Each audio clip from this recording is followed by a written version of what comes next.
We're here in Birmingham's Museum and Art Gallery today to talk about Rococo and Neoclassical painting. Whereas Rococo was the last style of the French monarchy, Neoclassicism was the first style of the new French Republic. Now, the Rococo borrowed many of its techniques and forms from the Baroque. It used a tonal type of painting, soft edges, and luscious color. If Baroque painting treated serious and noble issues from the Bible and classical literature, Rococo art was quite different. It looked to a more private and refined emotional experience. It was full of sensuous delight. It was about love.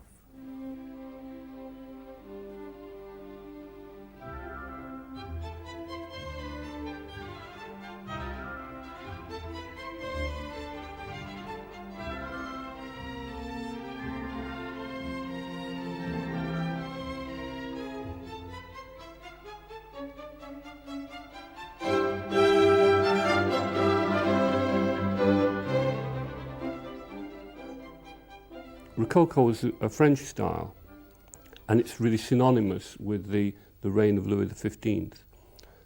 It comes out of the Baroque style, but where the Baroque in the 17th century was a very dynamic movement, when we come to the 18th century in the Rococo, it takes this dynamism from that earlier period and refines it rather into delicate swirls and little curling designs, feathery patterns. So it's a much more elegant style, rather more a court style than the earlier work.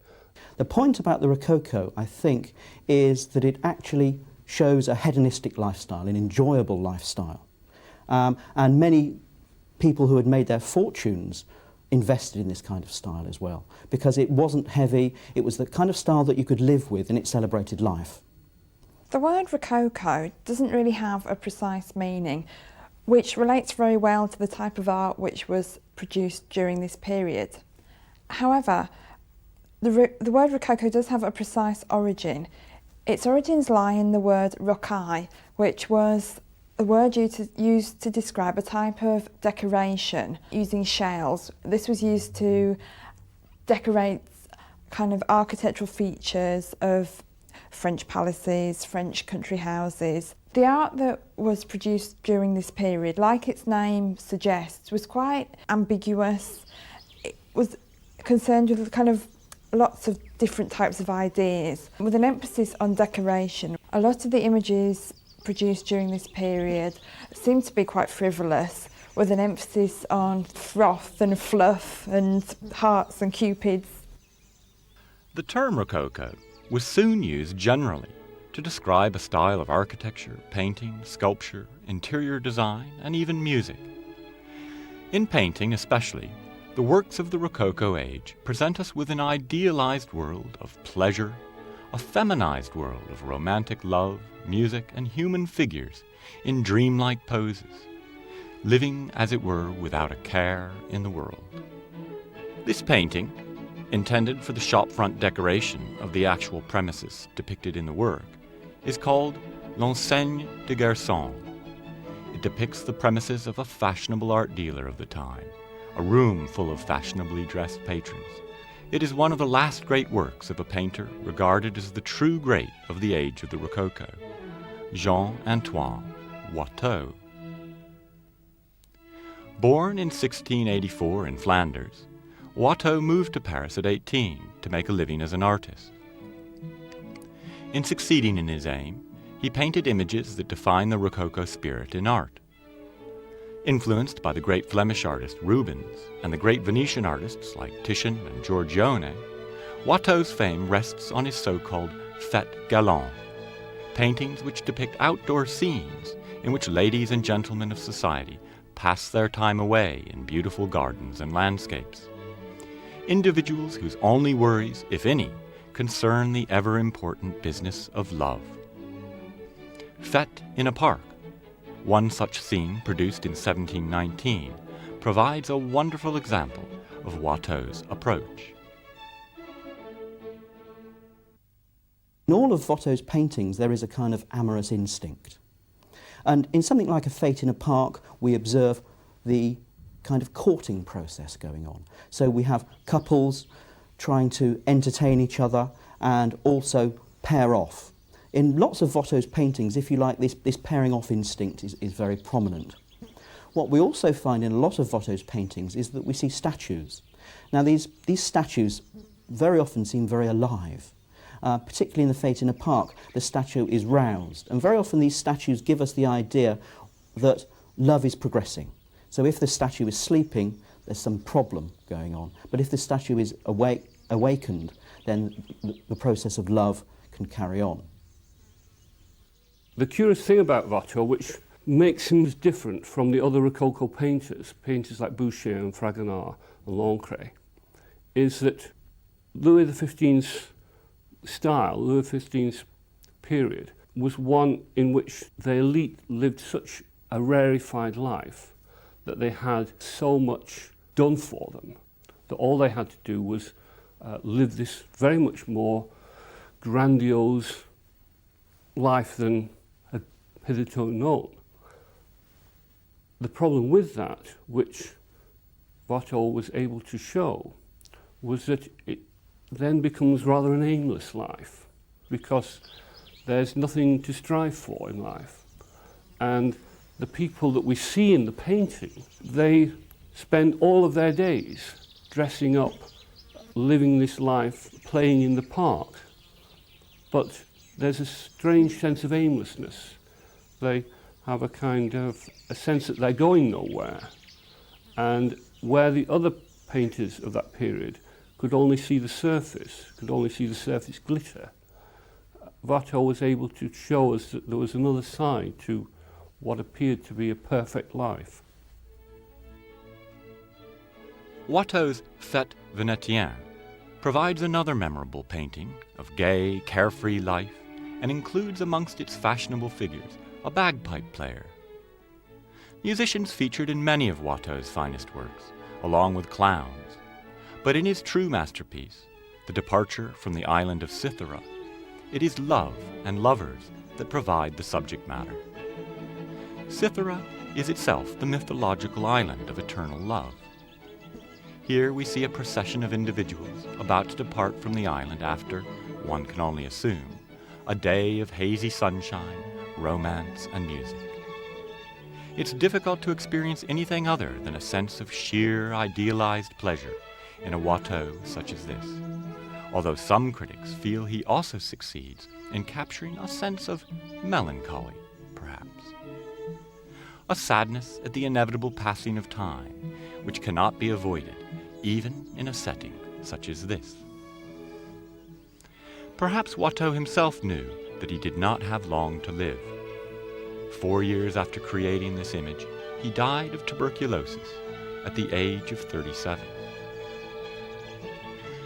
Despite Watteau's early death, the spirit of Rococo painting lived on in France, as can be seen clearly in the works of François Boucher, born a generation after Watteau, and heavily influenced by him. Highly successful in his lifetime, Boucher became the favored artist of the famous Madame de Pompadour, the powerfully influential mistress of the Sun King's successor, Louis XV. He painted her portrait on at least 8 occasions, and her influence led to Boucher eventually becoming the official painter to the French king. Women would provide the subject matter for Boucher's greatest Rococo paintings, and his love of the nude can be seen time and time again. Boucher's nudes are always warm and sensuous, with the artist's mastery of painting flesh readily visible in such works as Diana After the Hunt and The Reclining Girl. The first of these paintings represents a goddess from mythology, while the latter is almost certainly an image of one of Louis XV's other mistresses. But who the women are actually supposed to be as individuals does not perhaps matter to Boucher. It's the idealized curves of the flesh and the even voluptuous quality of these nudes, set in soft, sweet luxury, that draws the viewer towards the picture. In Cupid and a Captive, from 1754, we see these themes once more. It's difficult not to think of a rose when one considers the pink, used by Boucher to depict this scene of fantasy, the capture of the son of Venus. But Cupid would rarely be a captive in the art of the Rococo.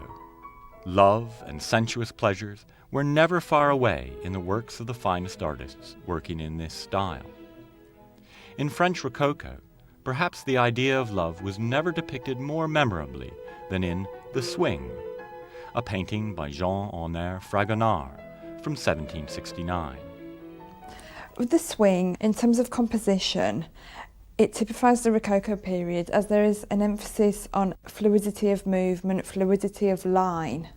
The dress in Fragonard's Swing is particularly important because he is concerned with materiality. He's concerned with emphasising the tactile qualities of the material, with the frilliness of it, the size of it, the sort of layers of underskirt and the colours of the dress relate well to the slightly naughty theme of the swing, with the gentleman looking at the lady's skirt. A painting like The Swing is almost theatrical in its effect. It's difficult to see the figures depicted as being anything other than actors, an approach which Fragonard may have learnt during his early career in Italy, when he came under the influence of the great Italian artist of the Rococo age, Giovanni Tiepolo. Born in 1696, it's perhaps unsurprising that Tiepolo hailed from Venice, home of the great Giorgione. Like the French Rococo masters, Tiepolo created a colorful, indulgent world of near make-believe. In his Banquet of Antony and Cleopatra, a fresco at the Palazzo Labia in Venice, we can perhaps see in the image of Cleopatra the approach of Boucher. She is a woman first, and a queen second. It was the overall effect of the fresco that mattered more to Tiepolo. It's important to emphasize Tiepolo's influence in the development of European Rococo. Not only did he influence Fragonard and thus the French tradition, but in 1750 he traveled to Germany to work on the residence of the ruling Prince-Bishop at Würzburg. The palace itself represents the highest achievement in German Rococo architecture, but it is indoors that Tiepolo created his masterpiece, decorating the Kaiser Hall, the imperial salon. This room is perhaps the ultimate Rococo experience. Tiepolo was commissioned to fresco scenes from German history, but he brought to his work the same approach he had adopted back in Venice. In one of the scenes, the marriage of Frederick of Barbarossa and Beatrice of Burgundy, the viewer is left in little doubt that it is the bride and not the groom who is the star of the glittering wedding scene. Perhaps more than any other period in art history, Rococo paid little more than lip service to the kind of muscular masculinity best rendered in Michelangelo's Sistine Chapel. Rococo art, with its emphasis on private inner emotion, produced few monumental public buildings. Baroque monumentality, after all, was no longer the fashion. More typical is the attempt to add small touches of pleasure to the city of Paris. Typical of this is the Fountain of the Four Seasons, a little space of respite that keeps its politics low-key. This is the Fountain of the Four Seasons, commissioned by Louis XV. It's a much less grand affair, with much less political rhetoric in it than the work made by his father, such as the Louvre. It's more domestic, smaller in scale, here on a quiet Paris side street. While its proportions are smaller and more intimate, so too we see the theme of the four seasons. In one tableau, we see summer, with babies wearing garlands, playing in the field. For autumn, we see the harvest. In winter, it's winemaking. And in the spring, we see them fanning the flames and bringing warmth to the new season. It's much less aggressive in its political statements, and indeed, during this time, Europe was blessed with almost 80 years of peace. By 1574, After Tiepolo had completed his work at the Kaiser Hall, the Rococo spirit was beginning to fade. Even in the first half of the 18th century, with Rococo at its height, not all artists were concerned with creating ornate decorative fantasies. And with the work of Jean-Baptiste Chardin, we can see the beginnings of a different approach to painting. Aristocratic fantasy was giving way to a more realist and moralist style. Born in 1699, Chardin's paintings could hardly be more different in approach to the extravagances of the Rococo. Dutch art, particularly the art of someone like Vermeer, had a huge influence on Chardin in terms of subject matter and style. Chardin's Kitchen Maid seems to be a humble scene of domesticity. However, what is very interesting about this parallel is that Dutch painters such as Vermeer, they were painting specifically for a merchant class. This can be seen as a parallel with French society at this time, which was experiencing a type of boom which allowed the bourgeoisie and the courtly class to really become immersed in art and culture. So a painting such as Chardin's The Kitchen Maid would appeal very nicely to this type of buying public, with its emphasis on goods, its emphasis on surface detail, and its accessible quality. With another of Chardin's most significant paintings, however, we can begin to see a new direction of subject matter and theme. In his painting, Grace at Table, of 1740, Chardin depicts a mother with her two daughters about to eat. Chardin's Saying Grace is painted in 1740. He actually presents it to the king, King Louis XV, and he also presents another one of his paintings to Louis at the same time. Louis likes them so much that he keeps them in his personal study. Now, in the 18th century, the status of still life painting was quite low, but Chardin greatly improves the status because of his extremely exquisite and careful compositions. Chardin is always called a kind of painter's painter because of the problems of organisation and colour harmonies that he solves in his work. Saying Grace is a humble domestic scene. What we've got is the mother ladling out the meal with her two children seated at the table. The younger of the two children is stumbling over the words of grace.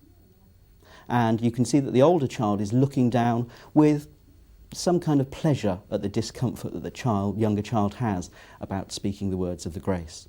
It's terrifically observed as well, because if you look at the red hands of the mother, it's clear that she's just been exposed to heat and the hands have got red by working in the kitchen.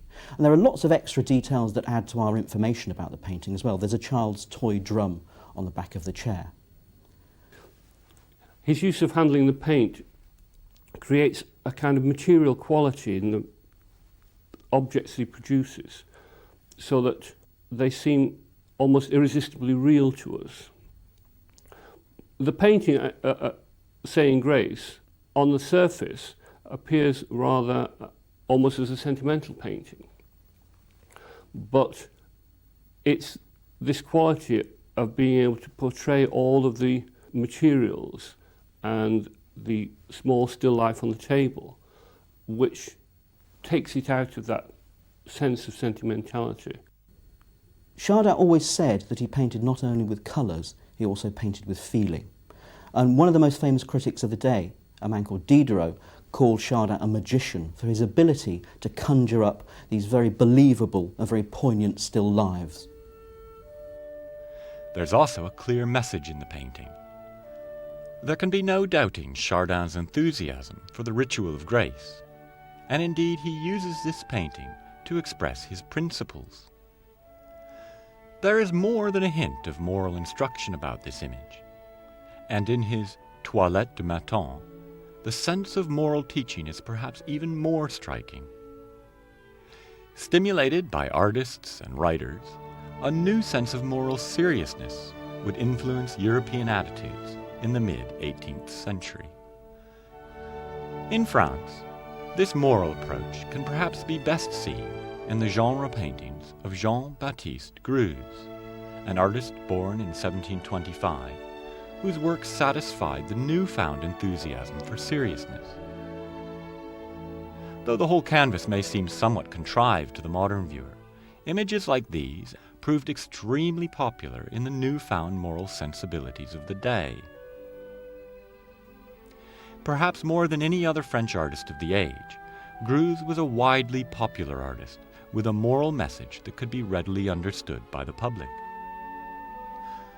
This was an approach that had already been taken up by an artist in England.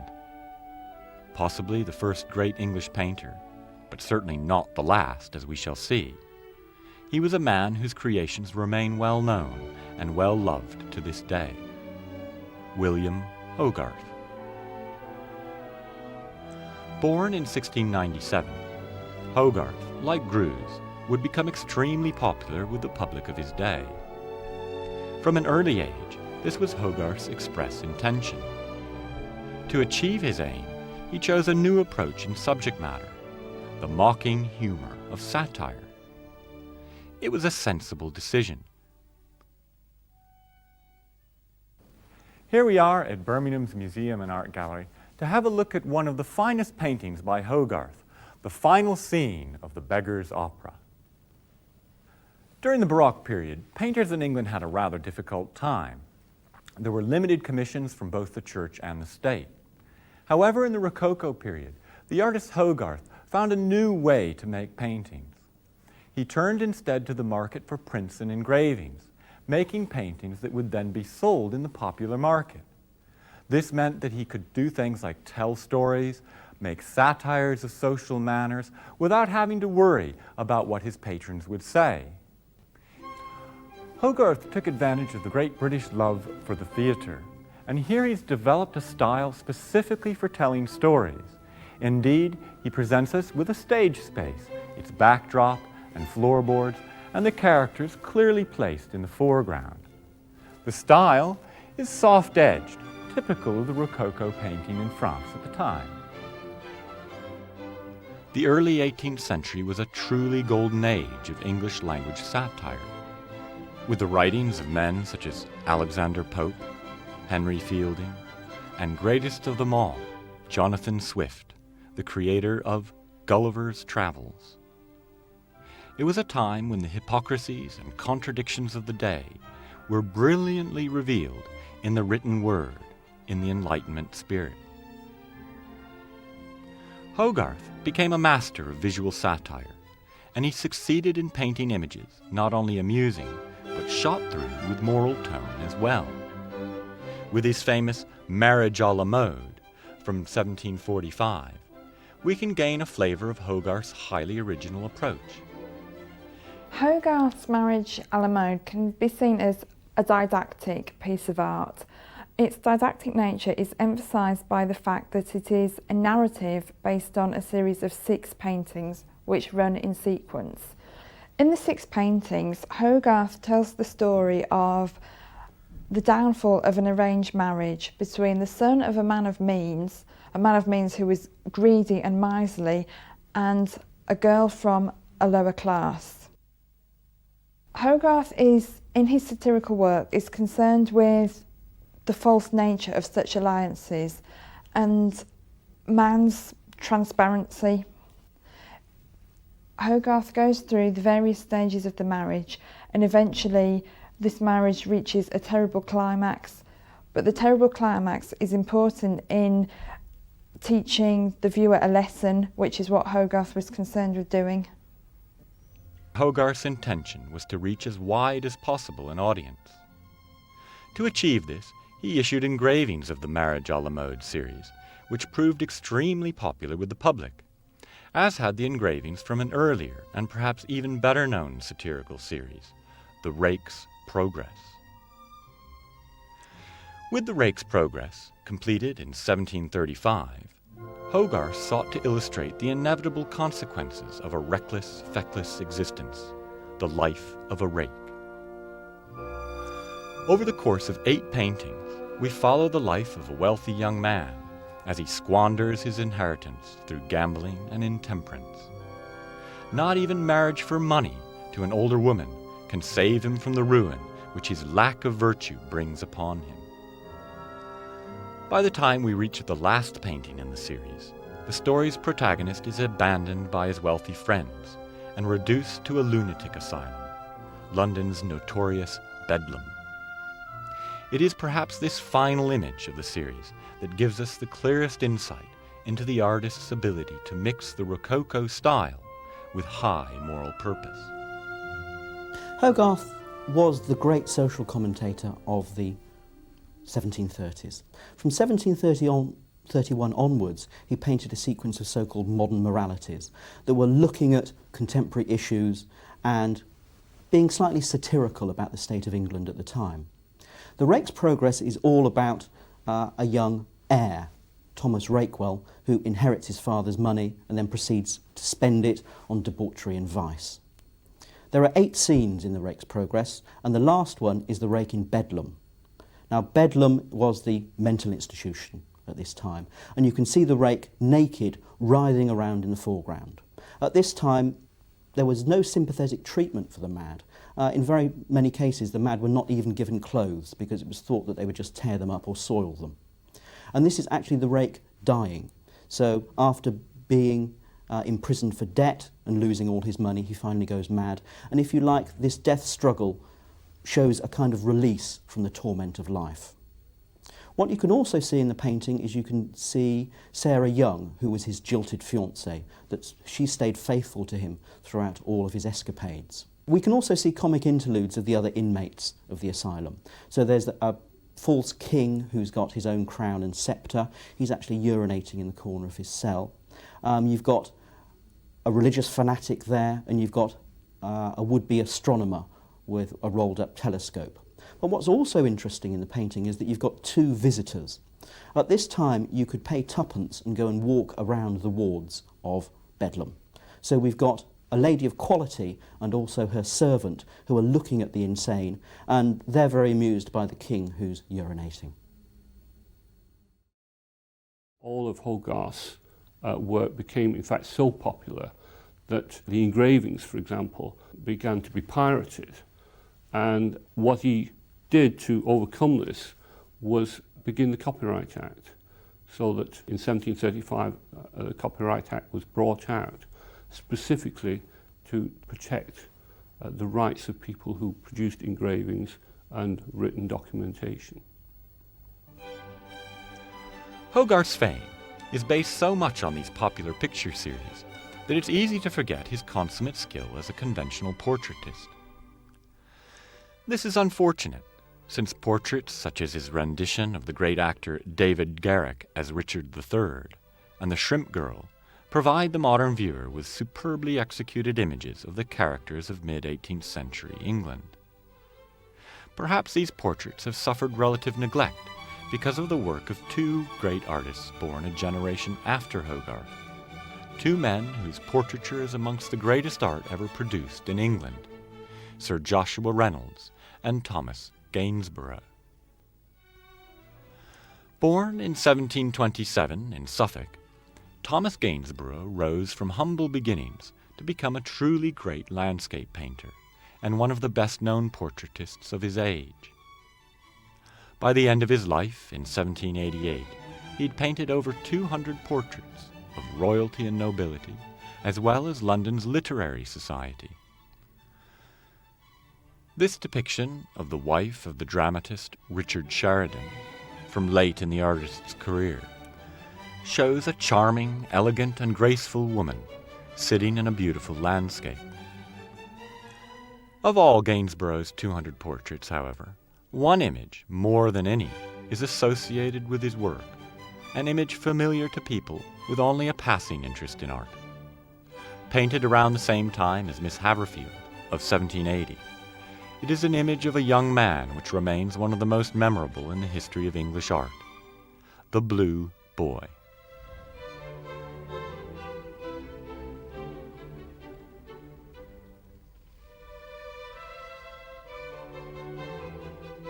So in 1770, Gainsborough paints the Blue Boy.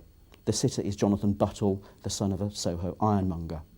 It's very likely that Gainsborough paints this work for his own amusement because he reuses a canvas. X-rays have shown that underneath the Blue Boy there is another painting of an older man. You wouldn't usually reuse a canvas for a brand new commission. What Gainsborough is very keen to do in his technique is to show opulence and fine clothes. We know that Gainsborough used very long brushes and he thinned down his paint to an extreme level.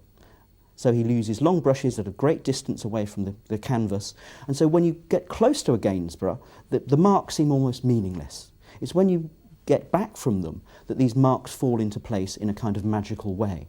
And even Reynolds, his great rival, had to admit that there was a supremely decorative effect when you stood back from these works. As a painter, he had a vision that an artist could produce images which were unique, rather different from the norm. One of the main ideas that directed the way how painting was supposed to be produced was this notion of aerial perspective, which had come all the way down from Leonardo. And that idea was that colours should recede into the distance and move from warm colours to cool colours, so that all of the colours in the foreground would be warm colours, and all of those that we see in the background would be cool colours, blues and greens. And the Blue Boy is in fact the complete reverse. Here we have a boy who stands foursquare in the middle of the canvas, and he wears a bright blue outfit, which should be the colour for the background. And all of the background, all of this is warm browns, oranges. Now, an old legend says that Gainsborough painted the Blue Boy as a piece of rivalry with Reynolds. Reynolds is supposed to have said that blue should never be the predominant colour in a painting, and Gainsborough did this to spite him. There's probably no truth in this, but we know that Reynolds painted a so-called brown boy earlier on. It's very likely that Gainsborough painted his own Blue Boy in rivalry to Reynolds' brown boy.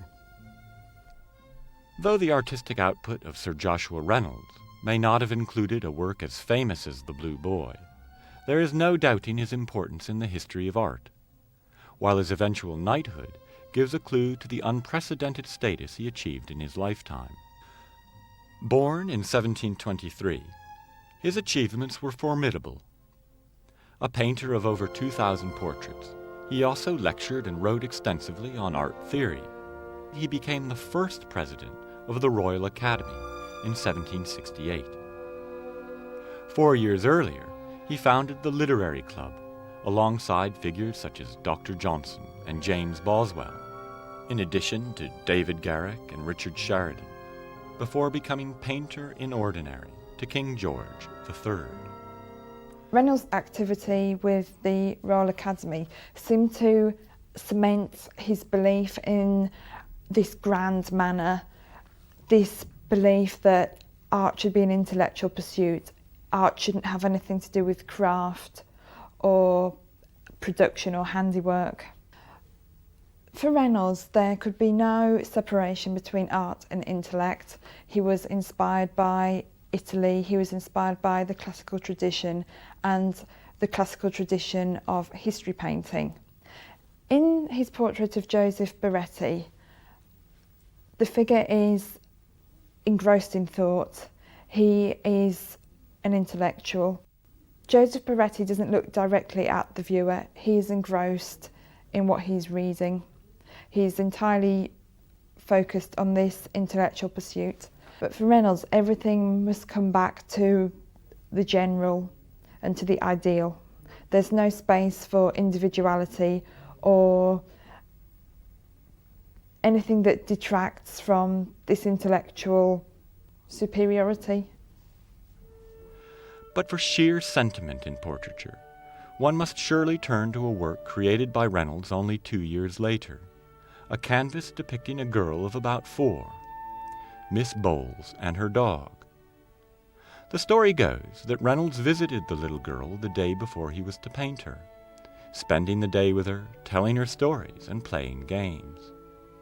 The next day, Miss Bowles was so overjoyed to see the artist again that the tedious business of sitting still for the portrait became a pleasure for her. The joy in the girl's face as she hugs her beloved dog would seem to confirm this well-known tale. Hogarth, Gainsborough, and Reynolds can be seen as the first great English artists, and at the time they produced their finest works, England was beginning to exert a greater cultural influence in continental Europe, most notably after the great French writer Voltaire published his philosophical letters on the English. English developments in science and literature grew to be widely admired, as did the nation's steady progress in social reform. In art, the English were admired for their informality and for their love of nature. By the time of Reynolds' greatest portraits, though, many younger artists were actively pursuing a new approach, inspired by the ancient past. This was called Neoclassicism, and although the Neoclassicists started in Rome, the greatest of them would be a Frenchman who would become intimately involved with a revolution that would announce the start of the modern age. Rococo painting became a much more relaxed style. It was private, it was seductive, full of sensuous color, very often treating matters of love. All of this was to change, however, with the fall of the aristocracy and the arrival of the new French Republic and the Revolution. Neoclassicism was again a more serious style of history painting, showing the heroes of the French Republic and their values of the new French state. As a style, Neoclassicism had a very restrained and exacting handling of paint. It used a crisp, linear style. It had reduced color. It tended to be an intellectual rather than an emotional style of art. And it often used well-defined forms against a very shallow space, very much like Roman and Greek low-relief sculpture. Neoclassicism can be traced to the discoveries of the ruins of Herculaneum and Pompeii in the first half of the 18th century, alongside the contemporary rediscovery of the architecture of ancient Greece.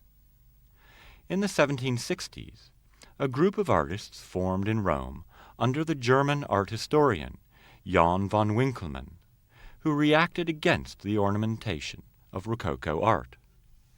Instead, they sought a new, simpler approach to their art, inspired by what their leaders called the noble simplicity and calm grandeur of ancient art.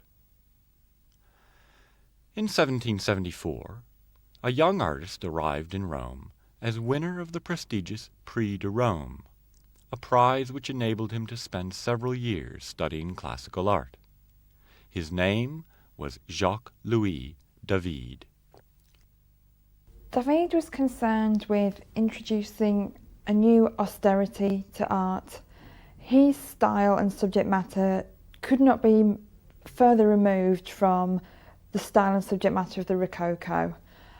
David was concerned with austerity in terms of emotion and in terms of intellect.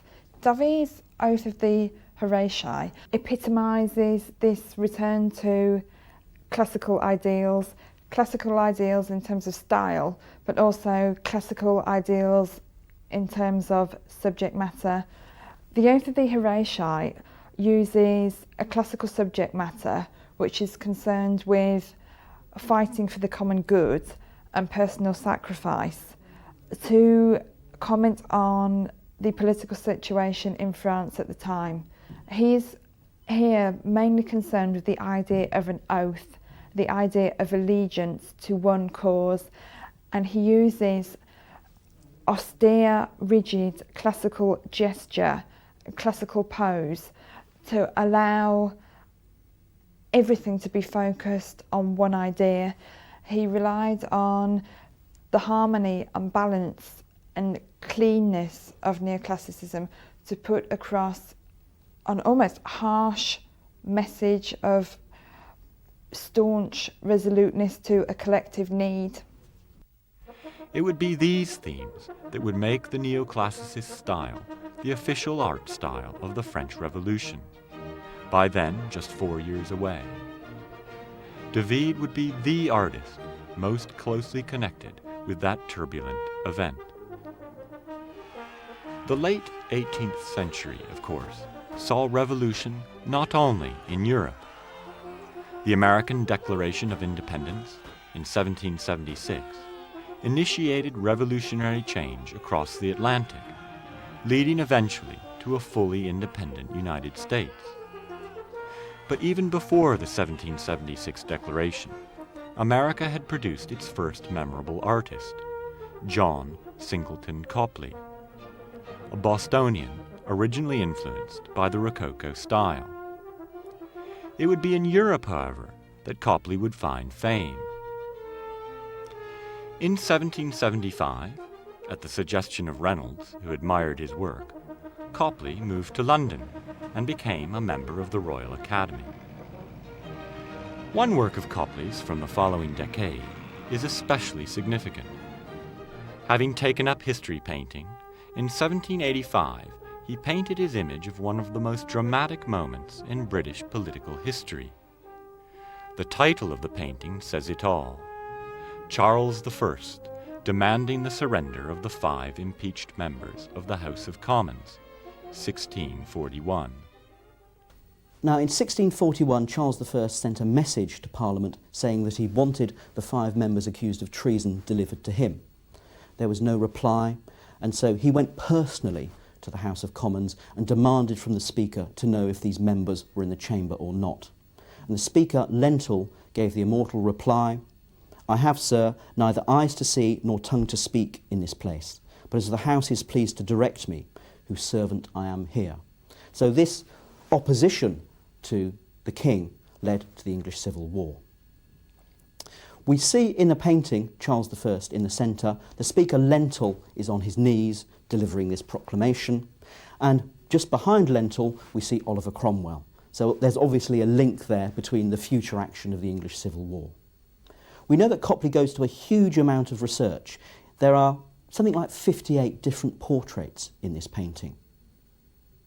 And in fact, when Copley produced this painting, he specifically tried to find out from the actual records and from people who'd had accounts given to them exactly what had happened, who stood where, so that he could produce a picture which was almost like a recreation of the scene in this rather dramatic historical fashion. 4 years after Copley's great work was exhibited in London, across the Channel it became France's turn to rise up against its monarchy and revolution. In the aftermath of the cataclysmic political events of 1789, the creator of the Oath of the Horatii became deeply involved with Robespierre, Danton, Marat, and the other leaders of the early revolution. But as revolution descended into terror, a political murder took place in 1793, which provides the subject for perhaps the most famous painting from JacquesLouis David, The Death of Marat.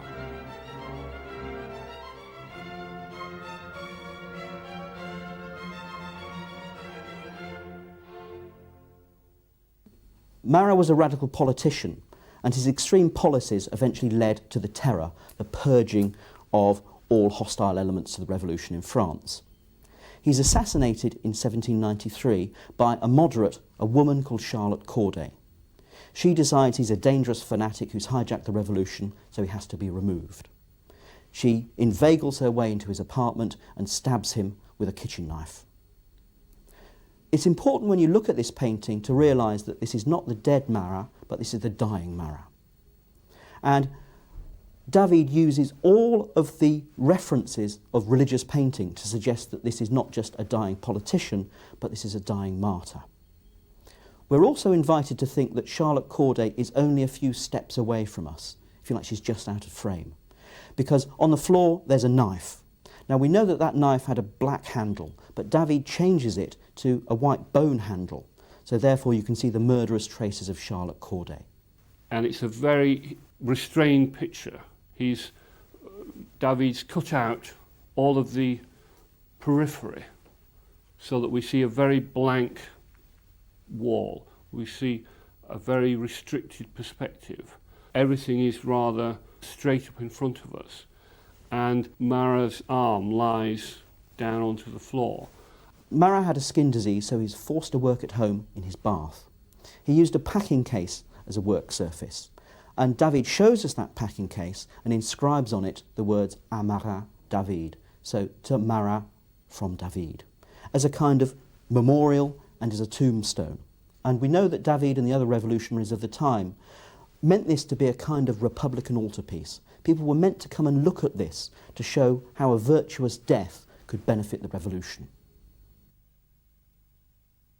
Perhaps it is fitting, then, to conclude the story of 18th century art with a tomb. In 1792, the French Republic sought a new style, a neoclassical style in architecture, to house the remains of the heroes of the French Revolution.